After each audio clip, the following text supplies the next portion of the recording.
The food influencers might be lying to us all. In fact, some of them get paid just to say good things about a restaurant. These people are going viral making claims that this is the best burger, taco, pizza, and their only validation, well, they got millions of views and likes. So how can we trust these places are actually good and worth waiting 4 hours in line just to eat? So we're eating at every most viral restaurant across America, from $70 pizzas to Wagyu Philly cheesesteak and even shawarma that makes lines like it's Disneyland. Are these people showing us the best food on earth, or is this just fake content made for clicks? And it all starts in New York City. Starting off with a $68 sausage pizza, coming from the new pizza shop Ceres, which is run by Michelin-starred chefs. But are there Michelin stars enough to charge this much for a pizza with andouille sausage, burrata, and aged balsamic? Given the price, we better hope this gets at least an A tier. Of course, I couldn't do this without bringing back pizza expert Scott Wiener. It's very creamy smelling.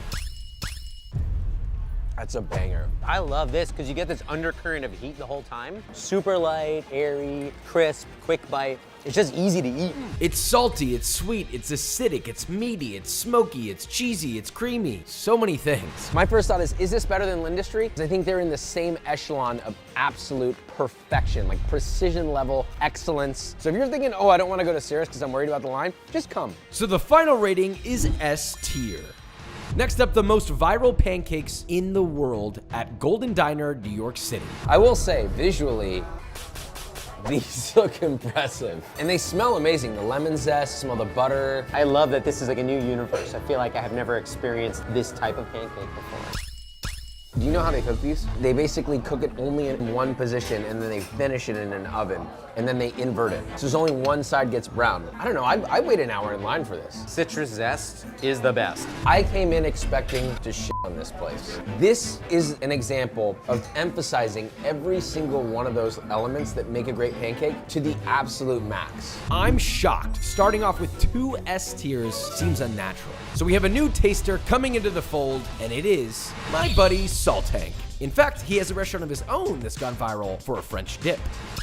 I'm just gonna say right now, I don't wanna boost your ego too much. You've had it boosted enough over the last couple of years. It's seasoned perfectly. The texture's fucking beautiful. Soft and creamy on the inside. It's not 1 ounce of dryness in this sandwich. It's a beautiful sandwich, really. If you haven't been into Salt Hank's, you need to go. Saltank is a friend, obviously, so he is disqualified due to bias. The competition should consider themselves fucking lucky that Henry's not in this. Now, on to the next. We have Bradley Cooper. Yes, the famous actor who's opened a sandwich spot called Danny and Coops. And as you can imagine, there were lines around the block because he was there actually cooking. It's a collab with Philly's Angelo's Pizzeria, which is the cheesesteak that won our best sandwich in America. Can they sustain the quality here? It's creamy, it's juicy, it's loosey, it's goosey. Cheers. That's just a vehicle for white American cheese. It's so good. This is my favorite Philly cheesesteak I've ever had by a million light years. The bread is beautiful. You can taste the toasted sesame, which I love. I think it's the best Philly cheesesteak so far, because there's another viral cheesesteak in this video, and it happens to be the Los Angeles competitor. We've got East Coast versus West Coast now, but we'll get to that later in the video. Some restaurants are lacking on the cheese, and they do not fucking skimp whatsoever. Are you also noticing the pepperiness? Like, there's a lot of black pepper in there. Yeah. The onion comes through, the beef comes through. It's seasoned perfectly. This is better than most of the Philly cheesesteaks in fucking Philly. Is it worth it though? You've got an expensive sandwich. This is probably the most viral Philly cheesesteak known to mankind. Is it worth the hype? I'd say yes. I say yes, absolutely, 1000%, yeah. Although I'd say it's worth it, the original Angelo's was better. And if the original Angelo's is an S tier, that puts Danny and Coops at a solid A tier. Now we move on to Austin, Texas. But what does Texas go viral for? Meat. Franklin Barbecue is the OG of restaurant hype. Even before Instagram or TikTok, people were lining up at 4 in the morning just to try his brisket. And after all these years, is Franklin still the king? And joining me today is our longtime taster, Vikram, to give us the palate of the people. Don't even need a knife, just use a plastic fork. That's how good it is. Wow. That's insane. What I'm really loving is, number one, how tender it is. The salt on the crust is addicting. Brisket is very easy to mess up because really it's just 3 things. Brisket, salt, and you have pepper. Everything else is technique and hours of smoking and waiting on it and checking it and flipping it and all these things. It's perfectly executed. Seasoned to the limit with salt. The smoke levels are amazing. I've had barbecue all over Texas. This is always ranking consistently towards the top. It's an S. Moving on.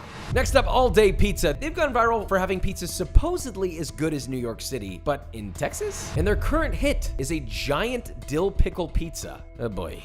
This is just insane. This is a monster.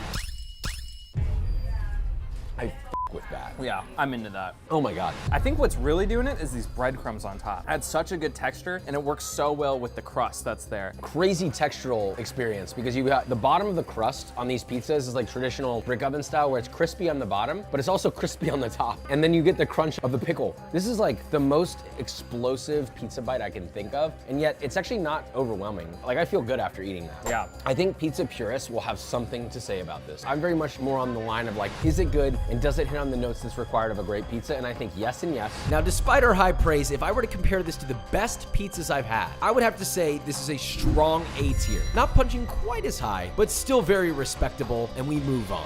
We're at Phoenicia Bakery. This is a bakery. It is a grocery store. It is also a deli. It is also a place that serves chicken shawarma. It's viral because of my friend David Douglas. One of his biggest videos of all time was about the chicken shawarma. We're trying it. Cheers. Cheers.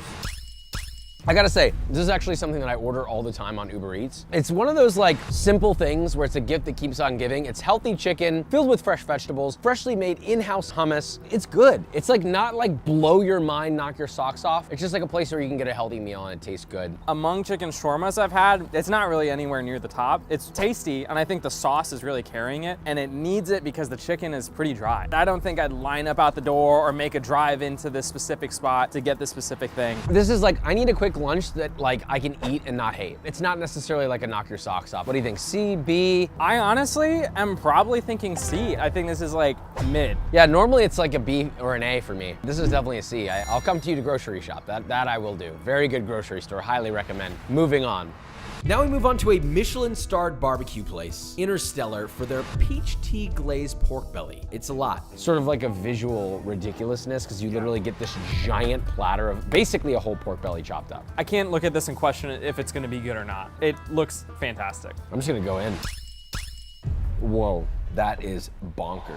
That's like eating candy. Vic, you don't look like you like it. Let's hear it. This is an interesting profile to me. I think what I'm used to with pork belly is like Asian pork belly. And this is just really sweet. It works for a barbecue. You get a good candied glaze. I don't know if I would line up and grab this. I think this is a cool side to have. Curious to see what you think. I love it. What this reminds me of is like a Texas version of red cooked pork. This is expertly prepared, but it's also gonna be a make or break for a lot of people. Because if you don't want like explosive, fatty, salty, literally smashing you in the face, you're not gonna like this. So I think like it really depends on the person. Do I think it's worth waiting in line for? I don't know, like I feel like this is in between a B and an A. I think for you it's a B. Yeah, I think it's still very, very good. It could either go B, it could either go A. It really depends on who you ask. I like it. That said, In the pantheon of great barbecue, this is a B tier for me personally. But now we move on to a true viral legend, the Giant Donut at Round Rock Donuts. They've been around for 100 years, so they must be legit, right? we pulled up and there's already a line. Gonna be a line to the bathroom after eating this. This already looks like I'm halfway there just visually. It's just a giant donut. I mean, how good is it really? Is this really worth standing in line for 30 minutes to an hour just to like get a pre-diabetic coma for breakfast? I'm gonna go for the chocolate one first, even though it looks a bit like a poopy butthole. That's actually pretty fire. Here, you wanna swap?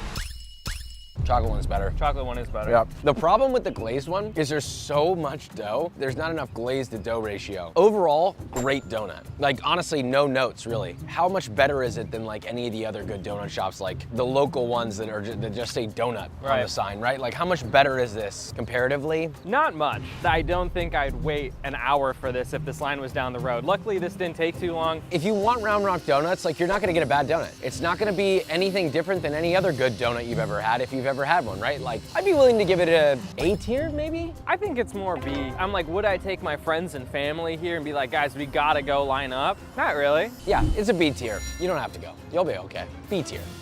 Next up, another Michelin-starred barbecue spot, but we're not here for brisket. We're here for supposedly one of the best burgers in all of America. But is it really as good as people say? I mean, it's just a burger.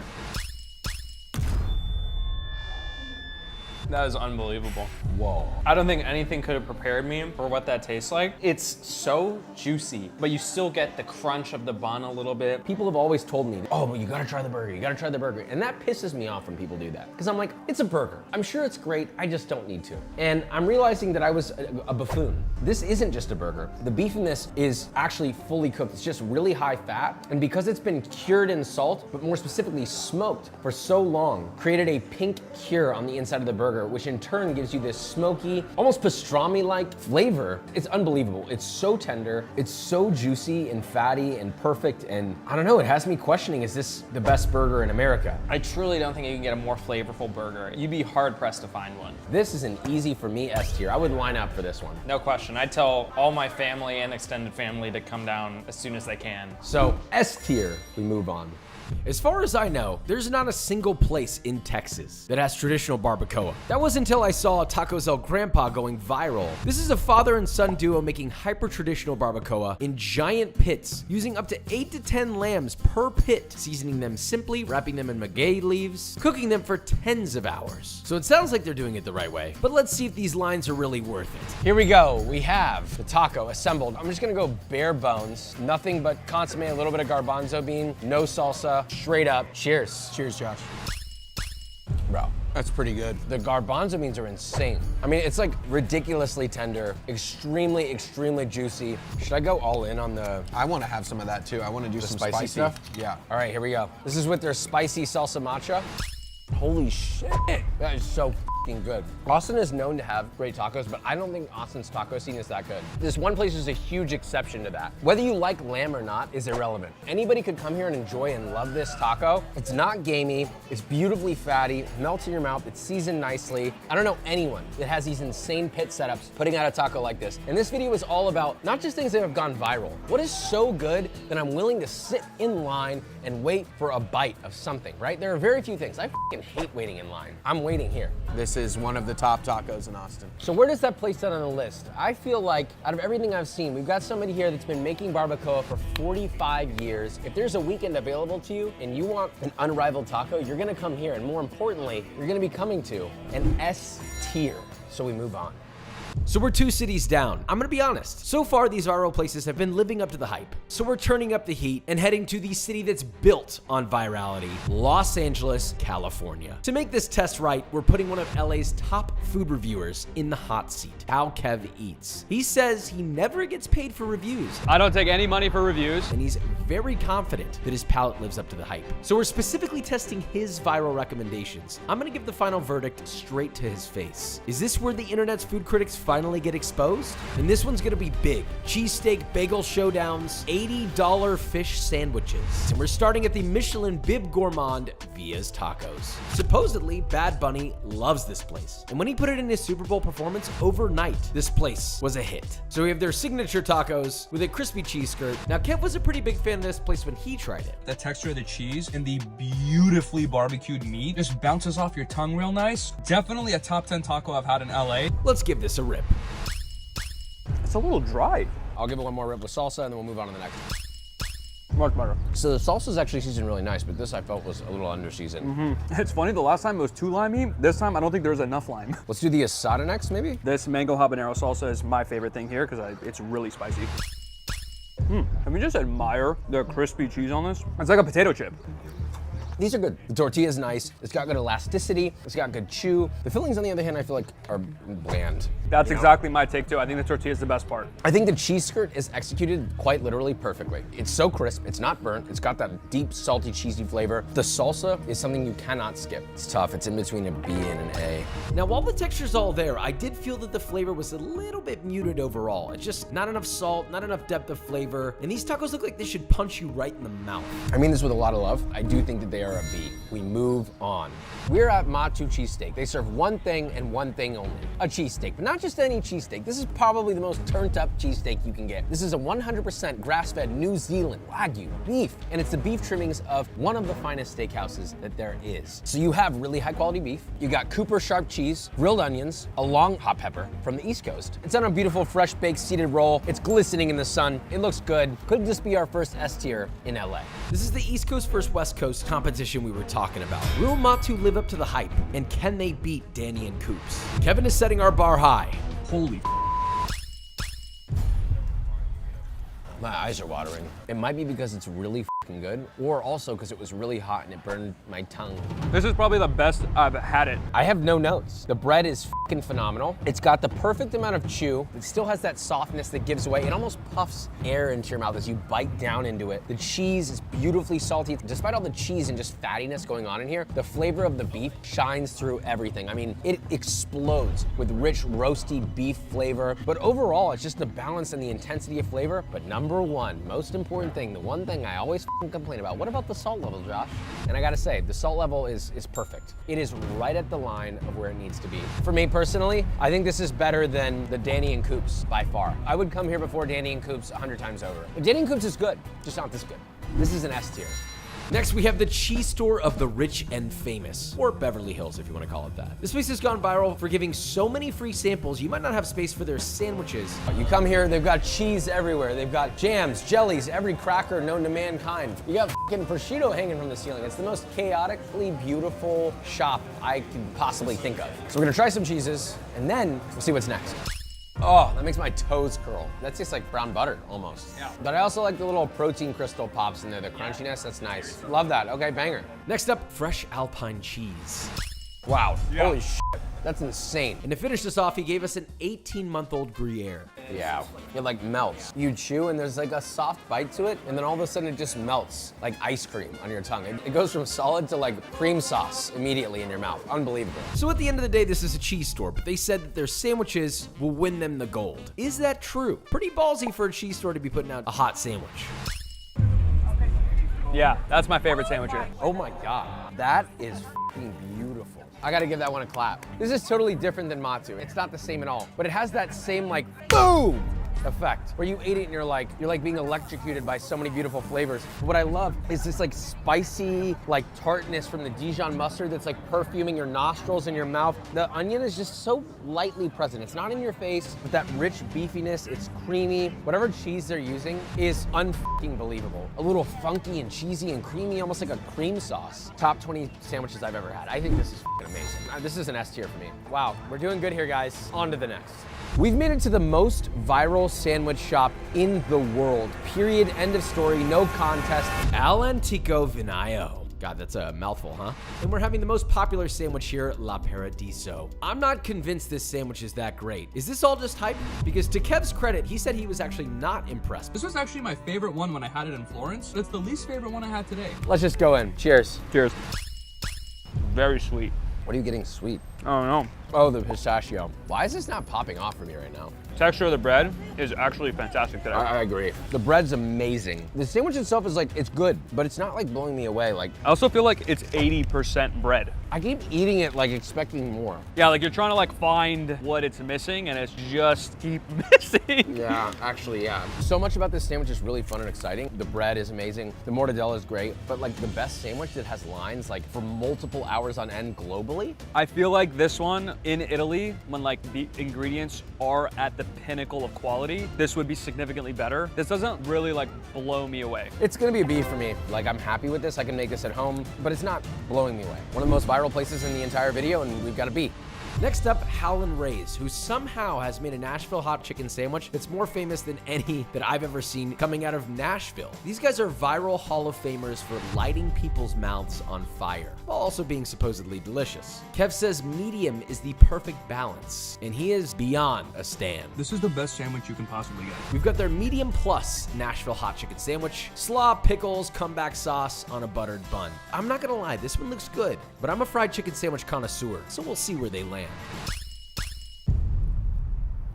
The chicken is a little dry, but not in a way that's like totally taking away from it. The bun is immaculate. The pickles are perfect. I love the sauce on this. What I appreciate is the flavor of the actual oil that they dip it in. It's not just straight cayenne. There's garlic in there. There's like fragrant chili flavor, almost like you would get in a chili oil. Totally agree. The more I get to the center of the sandwich, the more it becomes an S. The outside 20% is just like chicken and bread, but the inside, you get way more pickle, you get way more like crunch. Howlin' Ray's as a restaurant to me is an S tier, but this chicken sandwich right now is hitting at an A for me. I know Kevin was pulling for the S, but I gotta set the record straight on this one. We've got 4 restaurants to go, and they're gonna be some of the biggest viral taste tests in America. I know we're in LA, but the first one is actually a bagel. A lot of people are claiming that this bagel is better than any New York bagel. This is still undoubtedly a top 3 bagel you can get in LA. And I feel like I see a new video about them popping off every day. We've got 2 variations. We've got the classic lox bagel, which is lox, tomato, capers, onion, pretty typical, little olive oil. But this other one is their honey butter, which I think is a bit of a sleeper. So we'll try these both and see where they land. Wow, Did you hear the crunch? that's insane.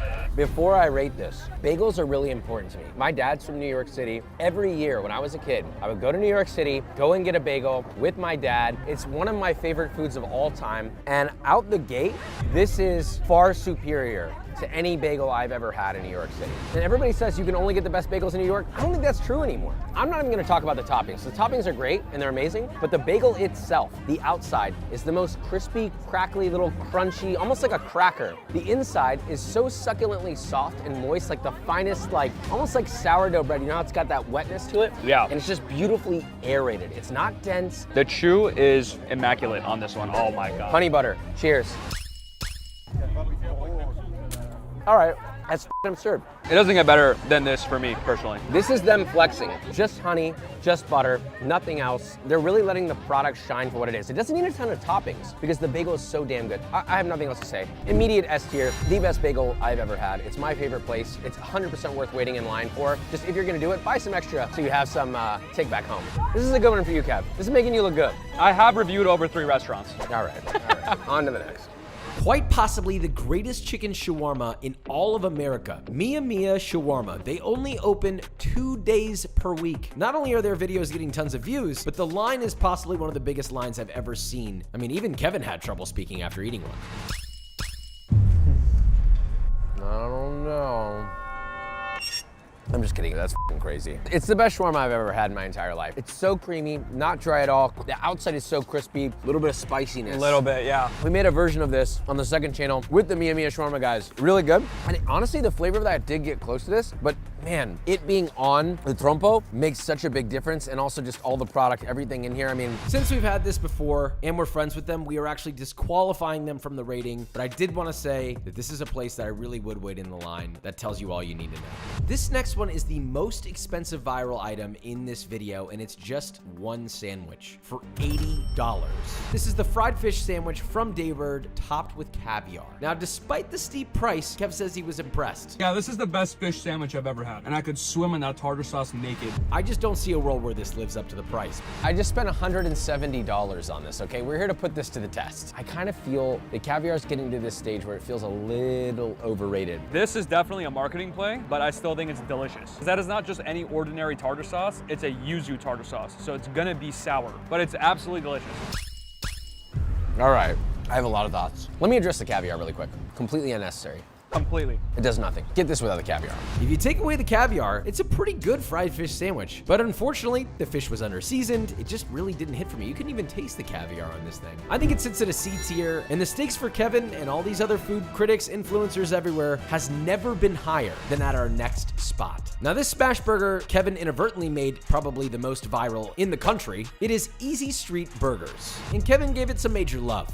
Back at one of my favorite burger spots, if not my favorite. Even Keith Lee went here and loved it. This is the best burger I've ever had. I want to start with the jalapeno monster because there's nothing you can hide with this. There's no bacon that's gonna cover up the flavor or the lack of seasoning, if there is lack of seasoning. I honestly don't even want to try it, I just want to see you try it. Claiming that these are the best burgers they've ever had, I would expect honestly an S tier. So this may be the biggest test of the entire video. And there's already trouble on the first bite.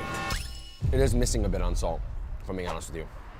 What I will say, I almost don't care because the texture is unbelievable. The crispness on the Maillard is almost like a cheese skirt level of crunch, and the inside is actually not too fatty, which I really appreciate. I do want to try the bacon one. Oh yeah. This is really good. It's kind of what I expected, right? Like the bacon is leveraging the flavor quite a bit. Had they seasoned this perfectly, this would be the perfect burger. I'm not gonna say, oh, it's under seasoned, therefore it sucks, because it has everything else is dialed. Had they just added a touch more salt, this would be an S. But I'm gonna give my honest review. Usually, when I get a low salt, it usually doesn't break the B tier. It's never happened actually, until today. This, I think, is worthy of an A tier, and if they're hitting it with the salt, it's easy S tier territory. Still remarkable burger. If there was a line, thing, I'd stand in it. But that being said, we still have a question to answer. I am a little surprised about what I'm about to say. There was an astounding number of winners, which proves one point. Maybe you don't need to be a chef or have worked in restaurants or have a professional opinion to know if something is delicious. And there are also tons of people that make videos that are helping restaurants and the restaurant industry, and they're actually lifting them up in a way that I think we've never seen before. At the end of the day, it's not a restaurant that goes viral. It's the people behind the scenes, the hard work and passion that goes into making food worthy of millions of views. Love ya, subscribe.